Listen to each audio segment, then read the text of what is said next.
palazzo fanno la fila, le femmine da ragazzo fanno la fila, fanno l'andazzo e si lasciano indovinare sotto le gonne, e si lasciano indovinare sotto le gonne nere.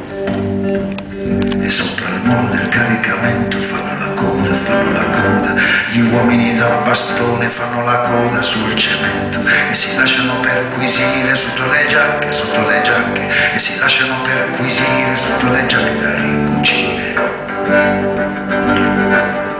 Una mattina di luna d'inverno c'era la neve, sulla piazza succede l'inferno e tutti a chiedersi come e dove. Dalla coda del caricamento qualcuno grida, sulla piazza di Porta Palazzo fra le ragazze si rompe la fila. E ce n'è una sdraiata per terra sopra la neve che svapora, ce n'è una sdraiata per terra e tutte le altre le fanno corona. E alle 7:45 era già nato, era già fuori, alle 7:45 l'hanno posato sul banco dei fiori.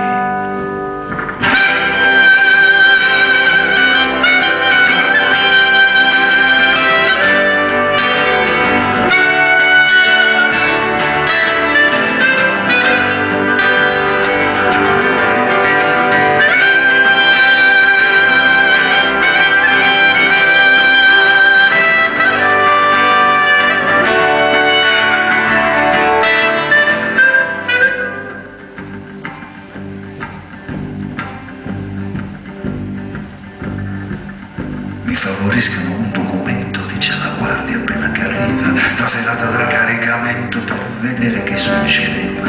Favoriscano un documento e anche qualcosa da dichiarare, questo è un caso di sgravidamento sul suolo pubblico comunale.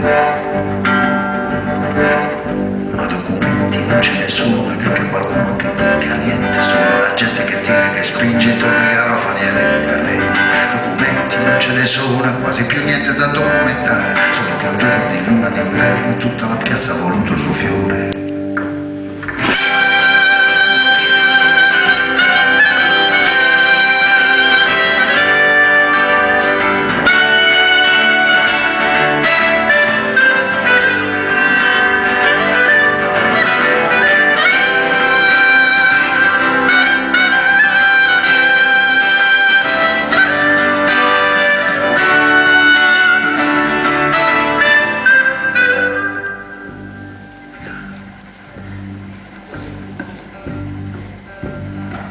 Ritorna la coda dal caricamento, torna la fila, torna l'andazzo e gli uomini da bastone delle femmine da ragazzo che si lasciano perquisire sotto le giacche, che si lasciano indovinare sotto le gonne nere.